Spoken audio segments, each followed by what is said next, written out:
This video is part 2 of motivation. We talked about the first 4 theories in this list in part 1 of the motivation. In this video, we'll talk about the last 3 theories. Maslow's hierarchy of needs is a theory that states every person has these needs, these 5 categories, and each level, starting from the bottom, must be fulfilled in order to move to the next level up. The level where a person is, where their needs are, that's where their motivation lies. So if a person is needing food, they're motivated only to get food, not to think about relationships or friendships or learning or anything beyond the basic need of food. So you have to meet each of the levels first before you can move on to the next level. The first 4 levels, the physiological or psychological needs and basic needs, are deficiency needs, meaning those needs can be fulfilled. You focus on them until you fill that need. The top need, self-actualization, is a self-fulfillment need or a growth need. It can never be filled. It's where true learning occurs. It just keeps getting filled with the need to continue to learn, to grow, to be a better person.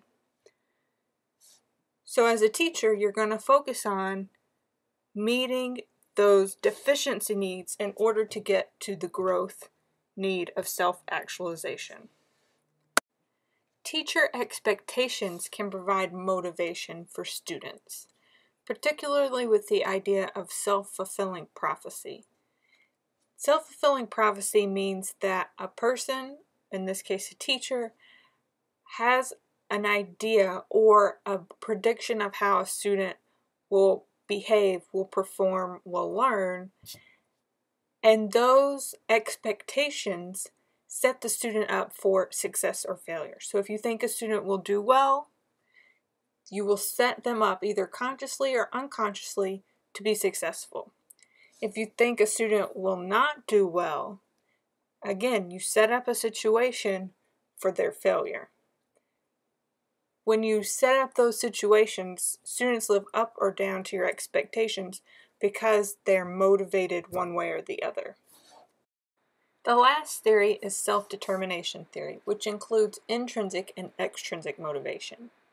Self-determination is the process of utilizing one's will, being able to determine one's own path or one's own actions. And in order to be motivated, according to this theory, people need 3 things. They have a need to feel competent, that they're able to do whatever it is the task is. They need to feel autonomy or a sense of control over themselves, and a need to feel belonging within a group. Each of these 3 needs in some combination must be met in order for a person to feel self-determined or like they're able to determine their own will. Within self-determination theory, there are different types of motivation. There's amotivational or amotivation, which means no motivation. And if there's no motivation, the task won't get done. Then there's extrinsic motivation, which is motivation to engage in activity as a means to an end, something external to the person. And intrinsic motivation, motivation to engage in activity for its own sake, because you like to do that task. Within extrinsic motivation, there are subcategories. External regulation is the most extrinsic, and that's based on rewards or punishments, engaging in a task to get a reward or avoid a punishment. Next is introjection, and this is to avoid feeling guilty or to please other people because you feel like you should do that task. Identification means that it's personally important to you to do that. It has utility value. It matches your goals in life or in a course or for the day. It matches your goals. And integration, which is the most like intrinsic motivation, is it's important to your sense of self. You engage in a task because that's the type of person you are. For example, homework. Most people do not engage in homework because they find it intrinsically motivating. They don't just love to do homework. Now, some people are amotivated, not motivated, and they don't do it. Whereas most people are extrinsically motivated. They may be externally regulated, so they do it to get the reward or avoid a punishment. They might do it because if they don't, they feel guilty. They feel like they should do their homework, even though they don't like it and they think it's stupid. Identification would be that a person sees the usefulness of doing the homework. I want to be a good teacher. I need to learn about educational psychology. Therefore, I'll do the work. Or they could do it because of integration. It's important to their sense of self.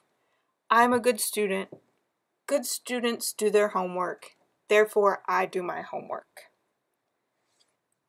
The most valuable type of motivation in this theory is intrinsic motivation. It's related more positively to learning.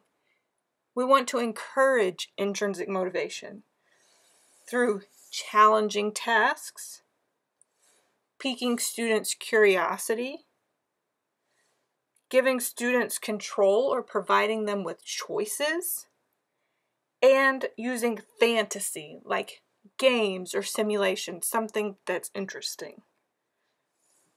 But not everything can be intrinsically motivated. So sometimes we have to have extrinsic motivation, something outside ourselves. If you're using extrinsic motivation, you want to try to use the ones closest to intrinsic motivation rather than external regulation or introjection. You also want to try to avoid amotivation because you want your students to be motivated so that they will learn.